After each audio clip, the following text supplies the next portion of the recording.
part of our evening. This is Francis Wade Caribbean HR Forum, and we're enjoying a interactive conversation between Georgia Donaldson, Hyacinth Guy, and Ann Crick.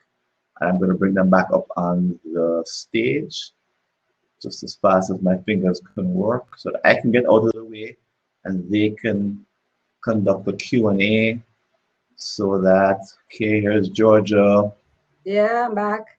Here's Anne. Right. And Looking for Hyacinth. looking for Hyacinth. Yep. Hyacinth, where are you? There she Oh, was. here she's coming. Yes, Hyacinth. She was I'm traveling. disappearing. She was traveling from South Trinidad. Oh. All right. So we're back together again, ladies.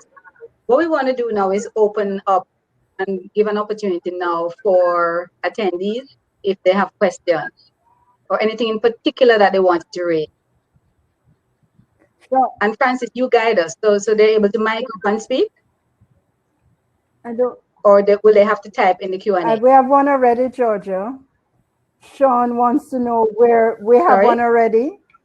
Sean wants to know where do we draw a line between company and personal responsibility? How many and how often should we be providing masks, etc.? Ah, great question. Who wants to kick off? Let me tackle that. You know, we in one organization I'm associated with, we made it really clear. We put out policies. We've been putting on policies right through when we were locked down, who was working, the essential, non-essential, and so on. And then as we opened up, you know, we got together, discussed it, and we have policies for opening up. Clear policies, they've been communicated, they're put on various media, and we indicated that people have to bring their mask. You have to come into this organization with your mask, and if you're an employee, you have to have it. We made that very clear. But as everything else, there would be people who would come, oh, I forgot my mask. So what did we do? We made it, we had some on in reserve, and we made it available for them. We made it clear in making it available for them that it was not our right to do so, but that we were seeking to ensure that our workspace continued to be as pristine as we wanted it. And if we found that there were, you know, a particular person or persons who had a habit of, you know, forgetting their mask, well, then we will pull them aside and have some discussions with them. Yeah, but we always made it a point to have a mask at the security desk so that somebody could be offered a mask if they have to come in. Right. And it's a shared responsibility. Yes. The organization has to take some responsibility, and the team member has to take some responsibility. And we both have to be reasonable. Team member can't expect that an organization is going to be giving out masks ad infinitum. Every day you come, you're going to get a mask. And I know some organizations, they had some disposable masks, and then they had some cloth masks, which you can use, you wash and reuse. So I think it's a shared responsibility and also a level of reasonableness on each side.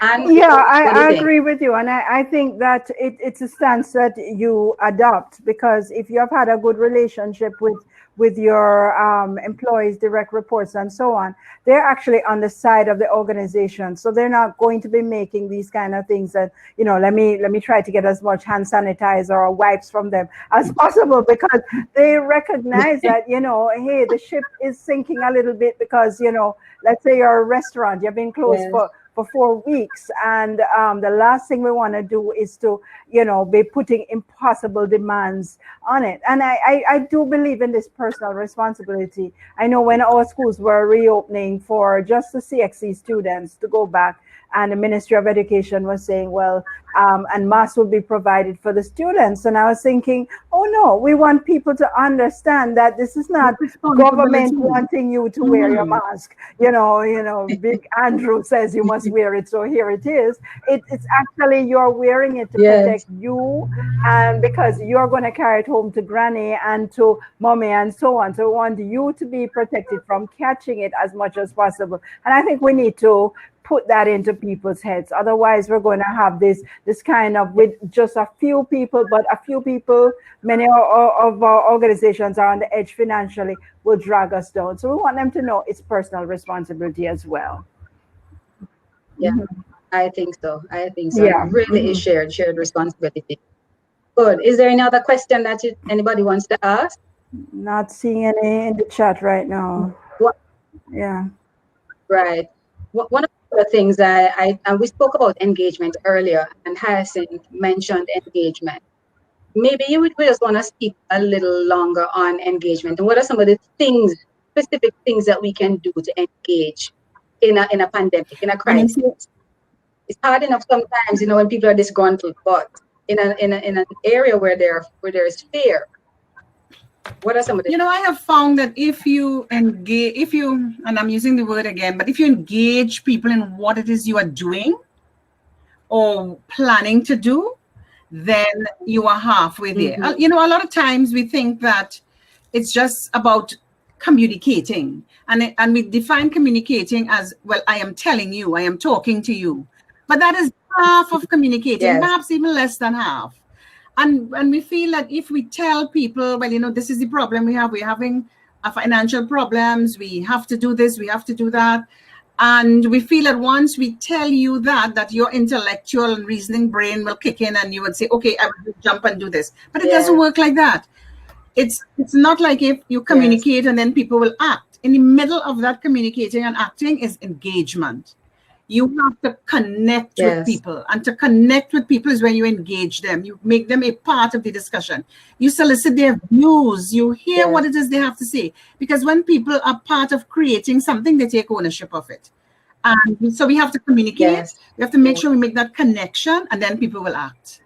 That is really, really important. Yes. Okay, good. Yeah, I would want to support that. And I think that if you're trying to engage for the first time now, you're in a problem. Yes. So it should have been your way of operating all along. I mean, if you have never done it before, well, you have to start sometime. But ideally, it would work very well if you had constantly been engaging. And yes, I agree with Hyacinth that it is not, Moses coming down the mountain with the new commandments. It's really just about talking with people and getting their views. So, at UWI, which is where I work, we have known for a little while that there are financial issues because we have regular town halls. The principal has been doing the rounds and talking to us and so on. And then he was quite frank during our last town hall, which had to be virtual. And he said, look, I'm in trouble with payroll. I can tell you that we can do May, but I'm not so sure about June. And that was shocking news. But guess what?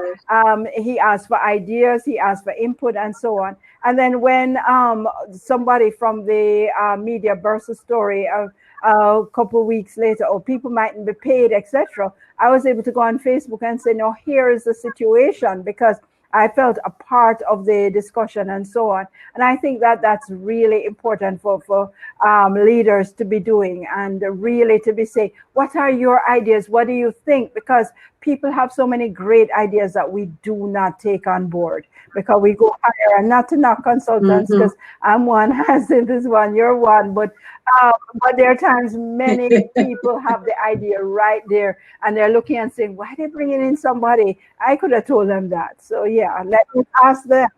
Yes. And that has been my experience too. Yes. I see Sean asked a question. Sean is saying, aside from the obvious policy and guidelines, what can HR professionals do to help their companies remain viable at this time? I could maybe share something here quickly. My experience is, we as team members, we said to them, we have to make some cost-cutting exercise. Tell us, what would you recommend? And it was amazing, some of the things that they came with. Why are we serving 3 different types of coffee? Really? So many types of tea and Milo. Yes, they're the ones saying it. I said, we don't need all of this. Why do we have so many things? Why don't we have half lunch? Why do we have to have this big lunch? Why can't we get half portion? And we never thought they would have said things like that. They're even saying some of the envelopes that we're using, for internal use or between branches? Why are we using envelopes with the company name on it? And it's cheaper to do a plain envelope. So but what I would say is that, out. Georgia, you had already built the bridge, right? So you basically, you're just asking people to walk along that bridge with you now. So that's why I said ideally you would have started from before. But that's fascinating. The ideas that people have, very practical ideas that you would probably not come up with a million years. And the funny thing is, they've probably been sitting down there for months, years, even saying, "But this is stupid." And now you give them the opportunity to say it, and they're like, "Right, yeah." Yes. What are some of the things? It really comes right back to engagement. I saw one organization that did that when we went into the lockdown. They called the majority of the staff together who could have been there, and they solicited the ideas from them. How can we do this? So the ideas, about how the cleaning can be done, how the sanitizing can be done, where they can put the wash basins, and how people can enter. All of that came from the staff. So it wasn't that management sat in a corner again and prescribed it and then pass it down, and you do have to now enforce it because people took ownership of it. Yes. And Sean, one of the things, in a time like this, when sometimes your volumes might be down and some people may not be as busy, this is a time for us as HR people now to say, let's look at some of our processes. Because some of our processes are the things that are keeping us inefficient. I have seen one organization here in Trinidad where they got the staff talking about what to do, and this was during the period that we were locked down, and these were not essential, and they were home, and they had Zoom meetings and so on, and it was the staff coming up with ideas. Well, maybe you can put some of us on lower hours, and we are willing to do things to help this company survive. People will go with you if they feel they are part of it. When we dictate it, we get resistance. Of course, and people prefer to have half a job than no job at all. They must come up with it, because other organizations where the management is saying, look, it's either this or you have no job. We have to put you on 3 days and cut your pay. So you're putting me on 3 days pay, but it's 5 days work. Right? And people can't understand that. They cannot internalize it. And they feel that if they get to talking with managers, they might be able to come up with other options.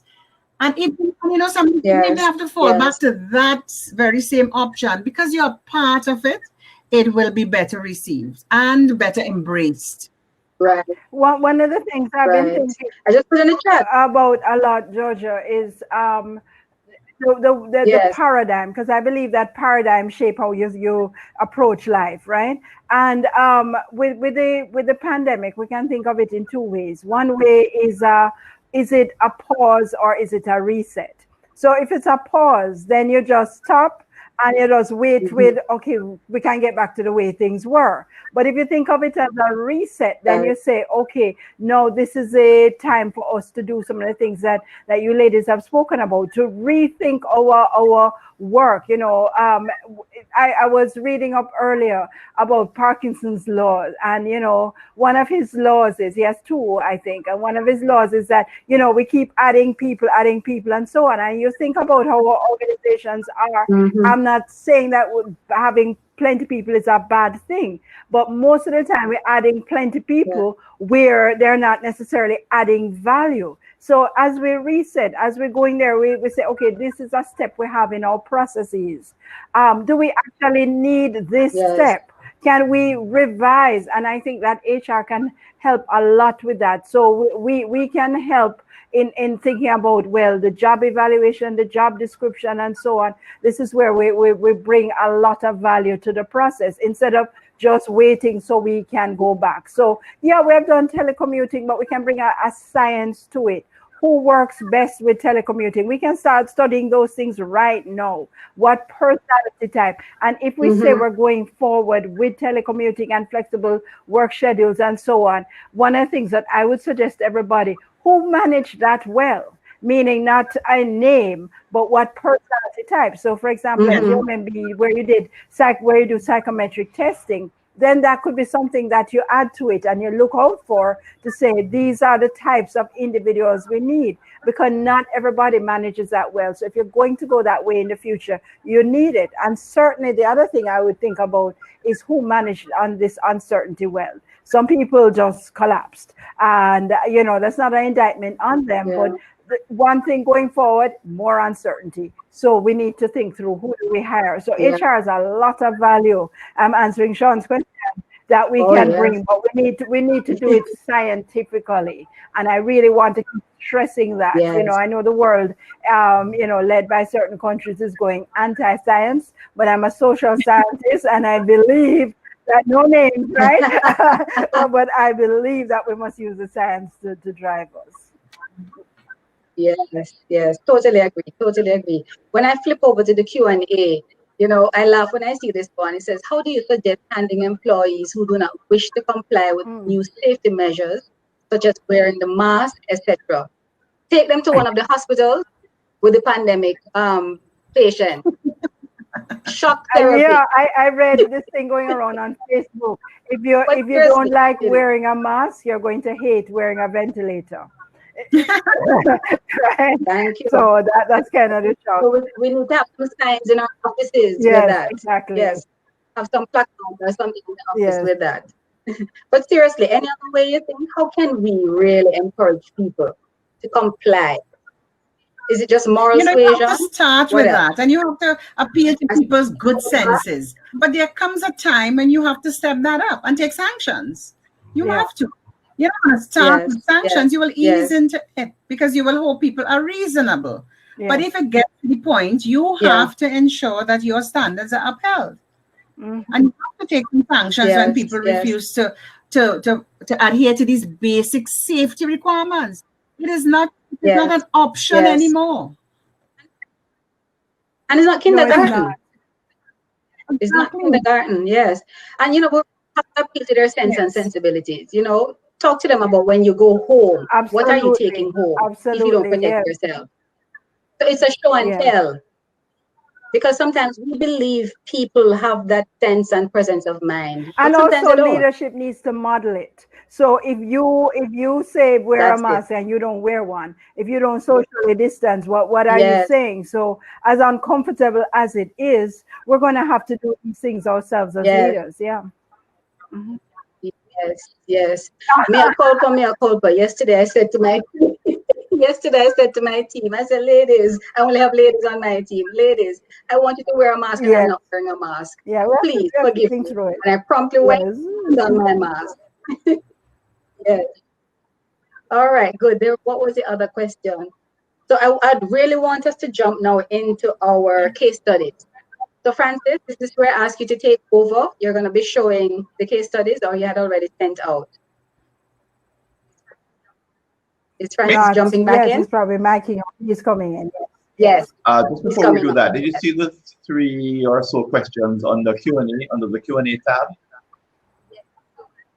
Yes. So I answered the last one. Let me see. What are some of the ways that leaders can engage employees on a string budget, especially those who manage and supervise line staff post-COVID? So we did mention a few things in that, unless you want to go. No, I just wanted to make sure that you had seen them. Employees, string budget. Okay, yes, okay, great. Then I'll put up the case study in the studies in the chat. Hold a second, guys. Just a moment here. Okay. Case study questions are here. And Tribe, we're going to ask you to put on your thinking cap. Put on your thinking caps for these 2. We also have a question in the meantime. It just came up from what if it is management that is not taking it seriously, is not following the protocols? Well, I think we kind of address that. Report to somebody, so somebody must hold them accountable also. Yes. Yes, yes. And I mean, Yes, it's a heavier burden. You know, if you have to apply sanctions, it should be it should be a heavier weight if it is management that is not upholding it, because you are to guard the guard, so you should not. yes, Yeah, and maybe step one would be getting the yes. management team all on the same page, because you know, so that would be a discussion. This Yes. is how we're going to do things, and yeah, we can be frank and say, you know, I don't know anybody who loves wearing masks, so it's going to be uncomfortable, but here's Not why also. we want to do it. Yeah, I think so.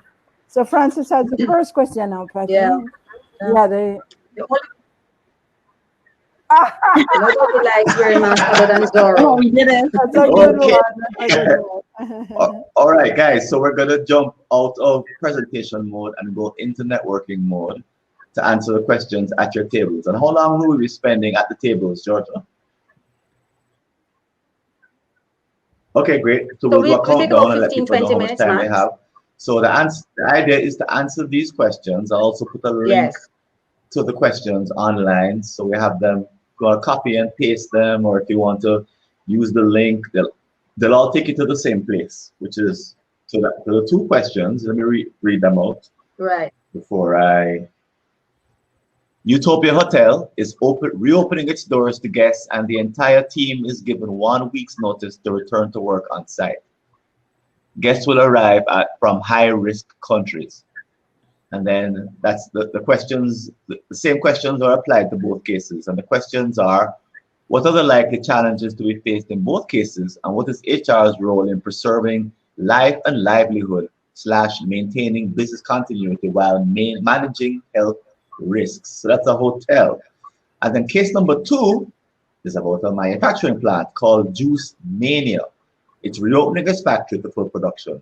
The entire production team is required to report for duty on site, while the support team will report on a phased basis.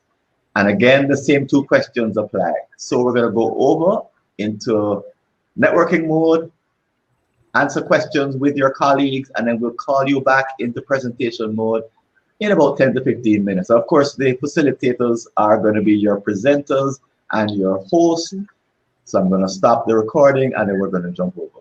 So recording is off, and we're now jumping over into the other mode. Okay, guys, here we go.